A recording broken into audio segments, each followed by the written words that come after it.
Audio. Joyeux anniversaire Monsieur Lénini.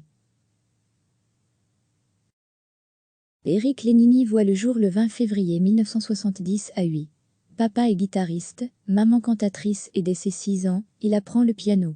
Les répertoires classiques tout d'abord, avant la découverte d'un disque du pianiste Errol Garner au début des années 80.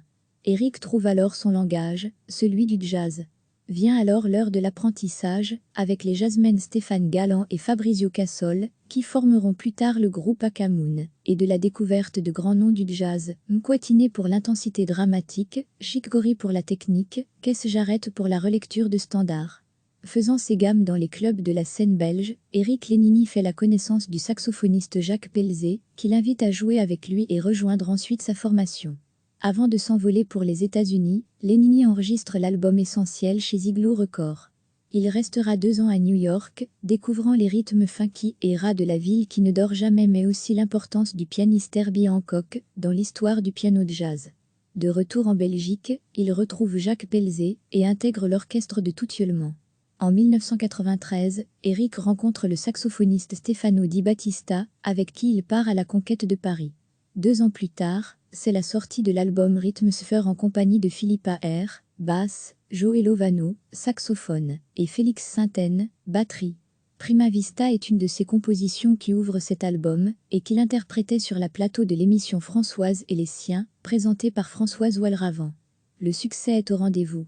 Apprécié pour son travail en studio et sa musicalité, Éric Lénini co-réalisera le dernier opus de Claude Nougaro, La Note Bleue en 2004.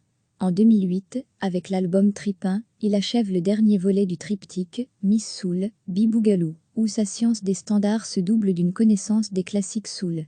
Suivront The Vox en 2011, Victoire du jazz, puis Sing Twist, en 2013. Un travail et une nouvelle trilogie, axée cette fois sur les voix, et qu'il clôturera en 2017, avec la sortie de l'album Wax Up. C'est au micro de Jérôme Collin qu'il présentait cet album dans l'émission « Entrer sans frapper sur la première ». Ce triptyque est à la fois une continuité, car je n'ai pas changé ma manière d'écrire, très mélodique. Mais c'est aussi une rupture qui m'a apporté un vrai coup de fraîcheur, et donc de nouvelles idées pour composer. Avec ce dernier album sorti en 2019, Éric Lénini célèbre la guitare sous toutes ses formes. Manouche, afrobeat, bossa, pop, rock, les guitares de Hugo Lippi et Rocky Gresset apparaissent pour la première fois sur un enregistrement du Toit. Parmi les plages de l'album, la reprise du standard de David Bowie Spassoditi jouée quasiment en solo par Éric Lénini. Je voulais une version lente et dépouillée. Mais je voulais aussi coller au plus près de la mélodie et de son interprétation originale. Un album présenté au micro de Patrick Bivort, dans son émission Classique 21 Lounge sur Classique 21. Avec Six String Indé, Éric Lénini revient au format acoustique et instrumental. Il signe 9 des 11 titres présents sur l'album dont La plage qui ouvre ce nouvel opus, Boda Boda.